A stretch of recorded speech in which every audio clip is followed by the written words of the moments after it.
கணேசன் குரல் செய்தி கணேசன் குரல் சொந்தங்கள் அனைவருக்கும் இனிய வணக்கங்கள். இன்றும் பல முக்கியமான செய்திகளுடன் வந்திருக்கின்றோம். எனவே இந்த செய்திகளுடைய முக்கியத்துவத்தை கருத்தில் கொண்டு இறுதி வரை காணொலியை பாருங்கள். காணொலியை ஸ்கிப் பண்ணாமல் இறுதி வரை பார்வையிடுங்கள். எமது காணொலிக்கு நீங்கள் புதியவராக இருந்தால் மறக்காமல் சப்ஸ்கிரைப் பண்ணுங்கள், ஷேர் பண்ணுங்கள், கமெண்ட்ஸ் பண்ணுங்கள், லைக் பண்ணுங்கள்.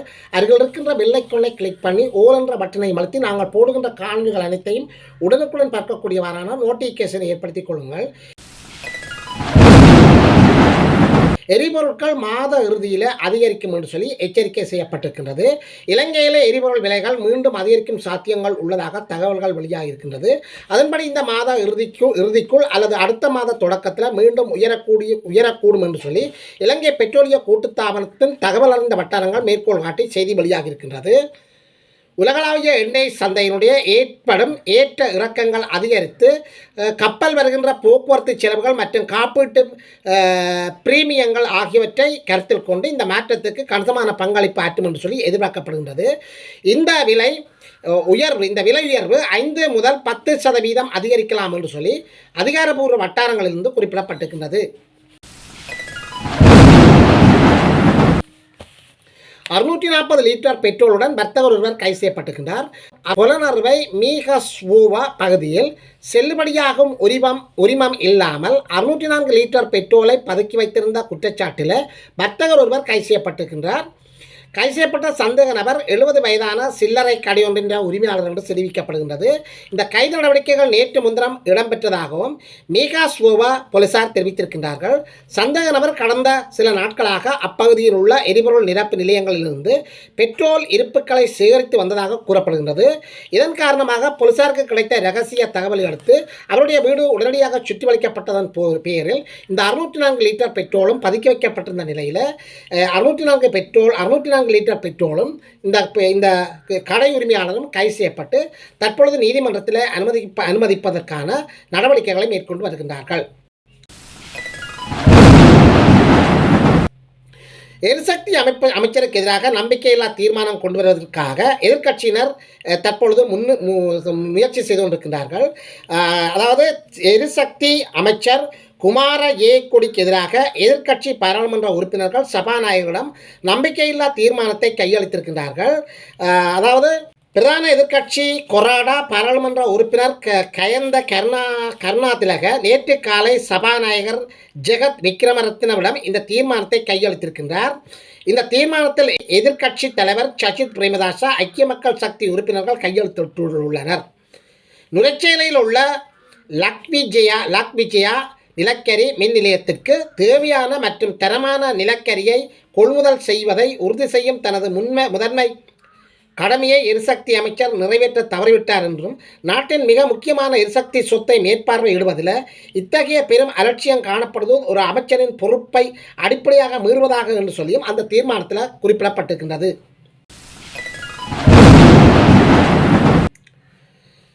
தற்பொழுது இந்த பாடசாலைகளுக்கு புதன்கிழமைகளில் விடுமுறை விடப்பட்டிருக்கின்றது. இது இலங்கையினுடைய எரிபொருள் பிரச்சினை காரணமாக மத்திய கிழக்கு நாடுகளில் ஏற்பட்ட இந்த அசாதாரண சூழ்நிலை காரணமாக போர்ச்சூழல் காரணமாக உலகளாவிய எரிபொருள் தட்டுப்பாட்டின் காரணமாக இலங்கையும் அது தாக்கியிருக்கின்றது. இலங்கையையும் மோசமாக தாக்கியதன் காரணமாக பாடசாலை நாட்களை 5 நாட்களிலிருந்து ஒரு நாள் குறைத்து 4 நாட்களாக மேற்கொள்ளப்பட்டிருக்கின்ற இந்த நடவடிக்கையின் போது கல்வி அமைச்சர் ஒரு விசேட அறிவிப்பை விடுத்திருக்கிறார். இந்த புதன்கிழமைகளில் ஆன்லைன் மூலம் வகுப்புகள் நடத்துவதற்கான நடவடிக்கைகள் எதுவும் எடுக்கப்பட்டிருக்கிறதா என்று சொல்லி அவரிடம் கேட்கப்பட்ட கேள்விக்கு அவர் அதனை மறுத்திருக்கின்றார். அவ்வாறான ஆன்லைன் வகுப்புகள் எதுவும் நடைபெறப்பட மாட்டாது என்று சொல்லியும், ஆனால் பாடசாலைகள் நூடாக அந்த புதன்கிழமைகளிலே என்னென்ன வீட்டு வேலைகள் செய்ய வேண்டும் என்று சொல்லி அறிவுறுத்தப்பட்டிருப்பதாகவும் அவர் குறிப்பிட்டிருக்கின்றார். கட்டார் எரிசக்தி மீதான தாக்குதலால் 4% உயர்வடைந்த மசகு எண்ணெயின் விலை. தற்போது கட்டார் மீது ஈரான் மிக மோசமான ஏவுகணை தாக்குதல்களையும் ஆளில்லாத விமானங்களையும் மேற்கொண்டு வருகின்ற தாக்குதல் காரணமாக கட்டாரில் பல எரிபொருள் நிரப்பு நிலையங்கள் எரிபொருள் குதங்கள் தற்பொழுது தீப்பற்றி எரிகின்றது. ஈரான் மற்றும் கட்டார் ஆகிய நாடுகளில் மிக முக்கியமான எரிசக்தி நிலையங்கள் மீது நடத்தப்பட்ட பரஸ்பர தாக்குதல்களை தொடர்ந்து ஆசிய வர்த்தகத்தில் சர்வதேச மசகு எண்ணெய் விலைகள் அதிகரித்துள்ளன. அதன்படி ஆசியாவில் ஆரம்ப வர்த்தகத்தில் பிரெண்ட் பிரெண்ட் மசகு எண்ணெய் விலை பீப்பா ஒன்றுக்கு 4% அதிகரித்திருக்கின்றது. $112 பதிவாகியுள்ளது. அமெரிக்காவின் வர்த்தகம் செய்வதற்கு மசகு எண்ணெயின் விலை 3% அதிகரித்து $99.27 பதிவாகி இருக்கின்றது. உலகில் மிக பெரிய எரிவாயு ஆலைகளில் ஒன்றான ஈரானின் சவுத் பார்ஸ் எரிவாயு நிலையம் முதலில் தாக்கப்பட்டுள்ளது. இதற்கு பதிலடியாக கட்டாரில் உள்ள திரவமாக்கப்பட்ட இயற்கை எரிவாயு ஏற்றுமதி நிலையம் மீது ஈரான் ஏவுகணை தாக்குதல்களை நடத்தியிருக்கின்றது. இந்த தாக்குதலால் அந்த நிலையத்தில் பாரிய சேதங்கள் ஏற்பட்டிருப்பதாக செய்திகள் தெரிவிக்கின்றன. இதனாலே ஆசிய வர்த்தகத்தினுடைய ஆரம்பத்தில் 4% அதிகரித்து ஒரு பீப்பாய் $112 சுமார் 84.34 பவுண்ட் என்று சொல்லியும் பதிவாகி இருக்கின்றது. எரிசக்தி விநியோக தடை குறித்து அச்சம் காரணமாக நேற்று வியாழக்கிழமை ஆசிய பங்கு சந்தைகளில் பாரிய விலை வீழ்ச்சி ஏற்பட்டதாகவும் செய்திகள் வெளியாகி இருக்கின்றது. சீனாவை நாட்டைச் சேர்ந்த ஒரு பொன் தொழில் அதிபர் கட்டுநாயக்கா விமான நிலையத்தில் கைது செய்யப்பட்டிருக்கின்றார். இவர் எதற்கு கைது செய்யப்பட்டிருக்கிறார் என்று சொல்லி பார்த்தால் 5.7 மில்லியன் ரூபா பெறுமதியுள்ள சீன தயாரிப்பு சிகரெட்டுகளை நாட்டிற்குள் கொண்டு வந்த பெண்களே நேற்று காலை விமான நிலையத்தின் சுங்க அதிகாரிகளால் கைது செய்யப்பட்டிருக்கின்றார். கட்டுநாயக்கா விமான நிலையத்தில் சீனாவைச் சேர்ந்த 2 பொன் தொழிலதிபர்கள் நேற்று கைது செய்யப்பட்டிருக்கின்றார்கள்.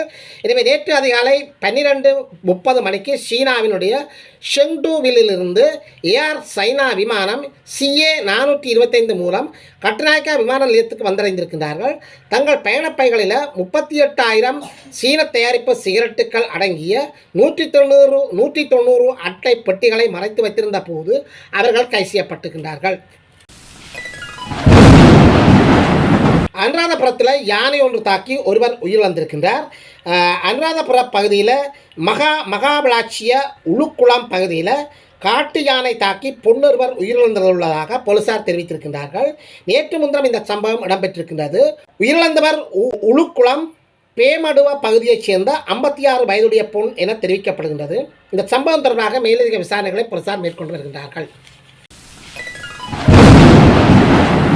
மோட்டார் சைக்கிள் ஓட்டோ விபத்து, ஒருவர் காயப்பட்டிருக்கின்றார். வவுனியா பூந்தோட்டம் பிரதான வீதியில் நேற்று முன்தினம் வியாழக்கிழமை இடம்பெற்ற விபத்தொன்றில் காயமடைந்த நிலையில் வைத்தியசாலையில் அனுமதிக்கப்பட்டுள்ளார்.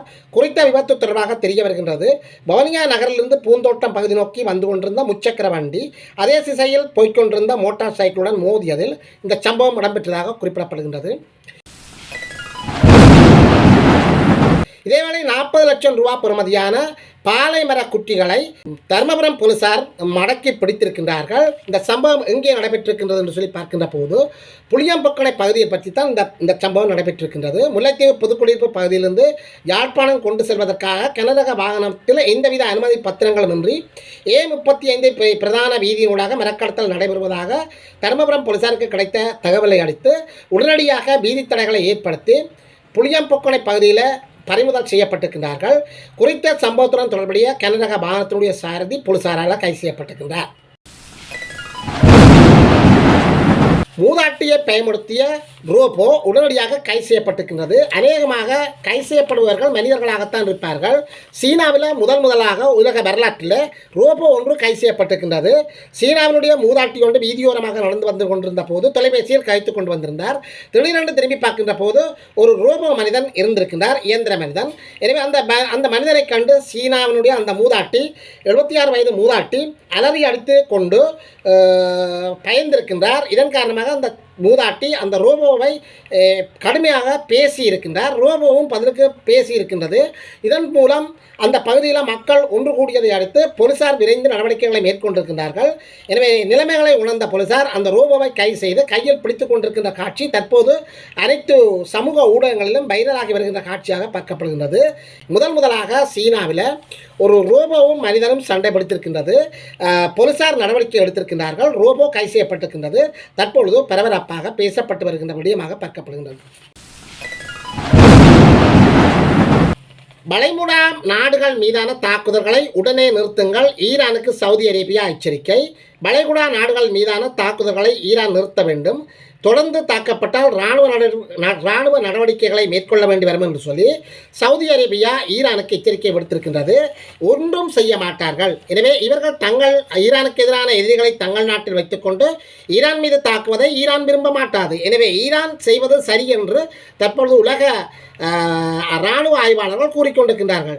ஈரானுக்கு எதிரான எதிரியை தன் நாட்டில் வைத்துக்கொண்டு அந்த எதிரியை கொண்டு ஈரான் மீது தாக்குதல் மேற்கொண்டு வருகின்ற சவுதி அரேபியா கொஞ்சம் கூட யோசனை கருத்தில்லாமல் இவ்வாறான முட்டாள்தனமான கருத்துக்களை தெரிவிப்பதால் சவுதி அரேபியாவுக்குத்தான் மிகப்பெரிய இழப்பாக ஏற்படும் என்பது அனைத்து ஆய்வாளர்களாலும் கூறப்படுகின்ற கருத்தாக பார்க்கப்படுகின்றது.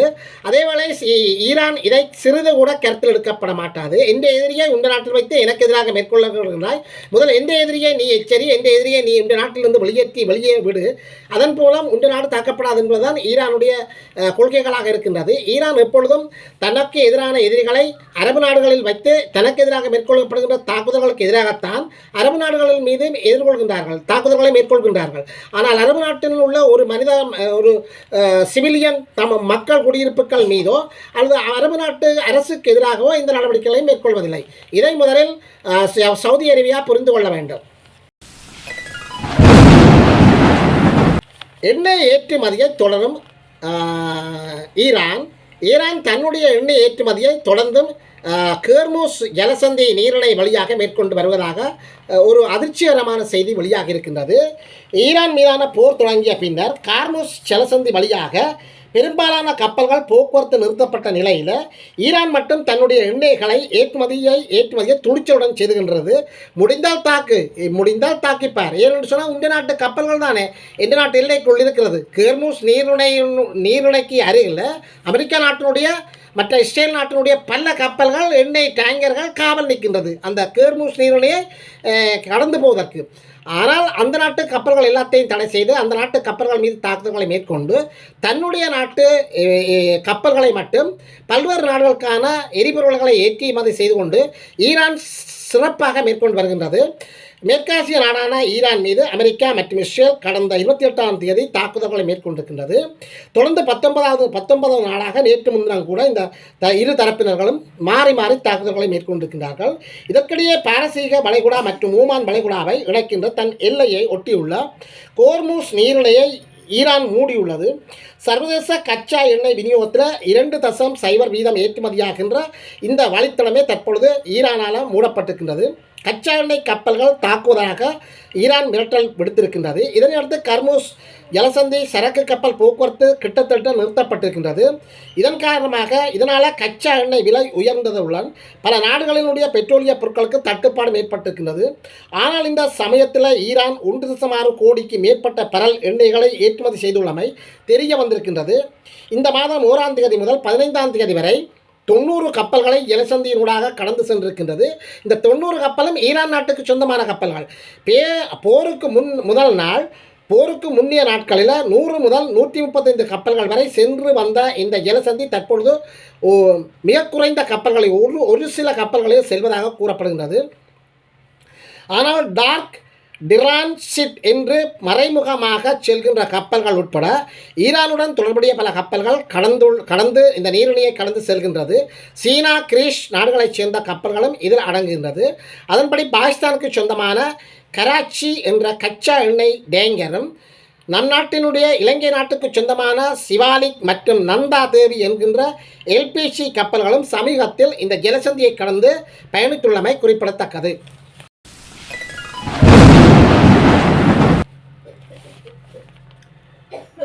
ஒரு துளி இரத்தத்துக்கும் ஒரு விலை கொடுக்க வேண்டி வரும் என்று சொல்லி முஸ்தபா கமேனி என்கின்ற தற்போதைய புதிய தலைவராகிய முஸ்தபா கமேனி என்கின்ற ஈரான் நாட்டினுடைய புதிய உச்ச மதத்தலைவர் எச்சரிக்கை செய்திருக்கின்றார். ஒவ்வொரு துளி இரத்தத்துக்கும் ஒரு விலை உண்டு. ஈரானுடைய புதிய உச்ச தலைவர் முஸ்தபா கமேனி எச்சரிக்கை விடுத்திருக்கின்றார். ஈரானுடைய உயர் பாதுகாப்பு அமைச்சரும் தேசிய பாதுகாப்பு சபையினுடைய தலைவருமான அலி லாரியின் கொலை சம்பந்தப்பட்ட கருத்து தெரிவிக்கின்ற போதே அந்த முஸ்தபா கமேனி இந்த கருத்தை வெளியிட்டிருக்கின்றார். இந்த அறிக்கையில் அவர் மேலும் தெரிவித்த விடயங்களாவது சர்வதேச ஊடகங்கள் செய்தி வெளியிட்டிருக்கின்றது. இதன் அடிப்படையில் குறித்த அறிக்கையில் அலி லாரி ஜானியினுடைய மரண செய்தியைத்தான் மிகுந்த வருத்தத்துடன் ஏற்றுக்கொள்வதாக அவர் தெரிவித்திருக்கின்றார். அத்தோடு அவரை அறிவு கூர்மை உடையவர் என்று சொல்லியும் அர்ப்பணிப்புள்ள நபர் என்று சொல்லியும் ஈரானுடைய அரசியல் கட்டமைப்பில் ஒரு தனிச்சிறப்பு வாய்ந்த ஆளுமை என்ற பதத்தையும் அந்த அலிலாரி யானியை புகழ்ந்திருக்கின்றார். இந்த நிலையில் இத்தகைய ஒரு நபர் படுகொலை செய்யப்பட்டிருப்பது சந்தேகத்திற்கு இடமின்றி அவரது முக்கியத்துவத்தை இஸ்லாத்திற்கு இல்லாது ஒழிப்பதுதான் எதிரிகளுடைய திட்டம் என்று சொல்லி குறிப்பிட்டிருக்கின்றார். விரைவில் இதற்கான பதிலடிகள் வழங்கப்படும் என்று சொல்லியும் இதற்கான விலையை கொடுப்பதற்காக இஸ்ரேல் மற்றும் அமெரிக்கா நாடுகள் தயாராக இருங்கோ என்று சொல்லியும் அவர் ஒரு கடும் எச்சரிக்கையை விடுத்திருக்கின்றார். இதேவேளையில் தீவிரமடைகின்ற இந்த போர்ச்சூழல் காரணமாக ராஜதந்திர நடவடிக்கைகள் எதற்கும் இடமில்லை என்று சொல்லியும் ஆய்வாளர்கள் சுட்டிக்காட்டியிருக்கிறார்கள். இஸ்ரேல் மற்றும் அமெரிக்கா ஈரான் நாடுகளுக்கு இடையில் மேற்கொள்ளப்பட்டு வருகின்ற இந்த கொடிய யுத்தம் காரணமாக ஒரு சமரச பேச்சுவார்த்தைக்கோ அல்லது ராஜதந்திர நடவடிக்கைகளுக்கோ எந்தவித இடமில்லை என்று சொல்லியும் குறிப்பிடப்பட்டிருக்கின்றது. இஸ்ரேலுடைய மிக முக்கியமான தலைவர்கள் இந்த சமாதான பேச்சுவார்த்தைகளில் ஈடுபடுகின்ற சமரச போகக்கூடிய கல்விமான்கள் எல்லாரையும் இஸ்ரேல் தேடி அழித்து கொண்டிருக்கின்றது. ஏனென்று சொன்னால் தட்டி தவறி இவர்கள் சமாதானத்துக்கு வந்து விடுவார்கள், அமெரிக்கா இவர்களுடன் இணைந்து விட்டுரும் என்று சொல்லி அமெரிக்காவுக்கும் ஈரானுக்கும் ஒரு பதிலடி கொடுப்பதாகத்தான் இஸ்ரேல் நாடு தொடர்ந்தும் இவர்களுடைய கல்விமான்களையும் உயர் தலைவர்களையும் உயர் தளபதிகளையும் கொலை செய்து கொண்டே இருக்கின்றார்கள். தட்டி தவறி இவர்கள் சமாதானத்துக்கு போய்விட்டுவார்கள் என்று சொல்லி இஸ்ரேல் பயப்படுகின்றது. எனவே இந்த நிலையில் இவ்வாறான சமாதானத்தை விரும்புகின்ற கல்விமான்களை ஈரானில் தேடி அழிக்கின்ற இஸ்ரேலினுடைய இந்த திட்டம் காரணமாக எதிர்காலத்தில் எந்தவித சமரச முயற்சிகளுக்கும் இடம் வழங்கப்பட மாட்டாதுன்னு சொல்லி தற்போதைய புதிய போக்கு இளம் தலைவர்கள் மற்றும் தளபதிகள் இந்த கருத்தை வெளியிட்டிருப்பது உலகத்தில் மிகப்பெரிய ஒரு அச்சத்தை ஏற்படுத்தியிருக்கின்றது. இதுபோன்ற செய்திகளை பார்ப்பதற்கு தொடர்ந்தும் கடைசன்களுடன் இணைந்திருங்கள். மீண்டும் இன்னொரு செய்தியில் உங்களை சந்திக்கும் வரை உங்களிடமிருந்து விடைபெற்றுக் கொள்கின்றேன். நன்றி, வணக்கம்.